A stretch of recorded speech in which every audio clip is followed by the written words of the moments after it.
दिले सब्ज़ पुलाव। कहानियों का एक रंग सब्ज़ भी होता है। ये रंग जब दिल में उतरता है तो उम्मीद जगाता है, खुशी बखेरता है और रूह को सुकून देता है।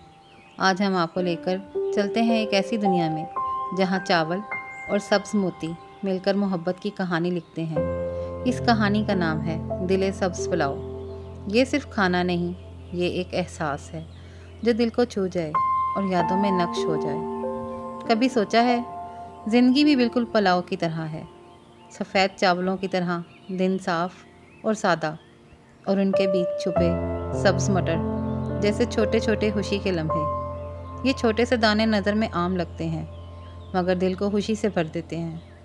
बिल्कुल वैसे ही जैसे ज़िंदगी की भाग दौड़ में अचानक मिल जाने वाली मुस्कुराहट। दिले सब्ज़ पुलाव एक ऐसी तस्वीर है जिसमें जायका है मोहब्बत का, खुशबू है बहार की और सुकून है दिल का। जब ये प्लेट सामने आती है तो लगता है जैसे मौसम बहार दस्तरख्वान पर उतर आया हो। हर नवाला कहता है मोहब्बत सिर्फ अल्फाज में नहीं, जायके में भी छुपी होती है। दिले सब्ज़ पुलाव ये सिर्फ एक डिश नहीं, ये एक कहानी है।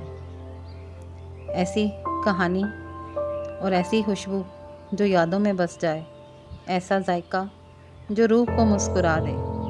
कहते हैं मोहब्बत दिल से दिल तक का सफ़र है और ये पुलाव इस सफ़र की सब्ज़ निशानी है।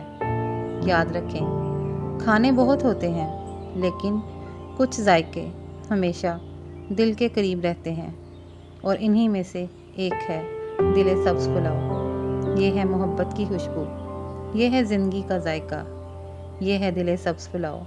उम्मीद करती हूँ आपको मेरी आज की रेसिपी दिले सब्ज़ पुलाव की, यानी कि ये है तो मटर वाला पुलाव है लेकिन एक यूनिक नाम के साथ।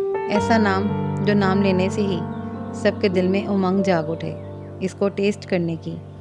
खाना ऐसा बनाए कि खुशबू ऐसी हो कि लोग दूर से ही उसकी तरफ खींचे चले आएँ। तो आप मेरी रेसिपी को, जैसे मैं हमेशा बोलती हूँ कि स्टेप बाय स्टेप जैसे मैं दिखाती हूँ, बताती हूँ, ज़्यादातर आप स्क्रीन पे आप मेरी रेसिपी देखते हैं और हर चीज़ डिटेल के साथ मैं दिखाती हूँ कि आपको कोई मुश्किल पेश ना आए। वैसे ही रेसिपी को स्टेप बाय स्टेप फॉलो कीजिए, बहुत मज़ेदार बनेगी। हमेशा की तरह रिक्वेस्ट करूँगी, न्यू आने वाले चैनल को सब्सक्राइब करना मत भूलें, वीडियो को लाइक शेयर और कमेंट ज़रूर करें।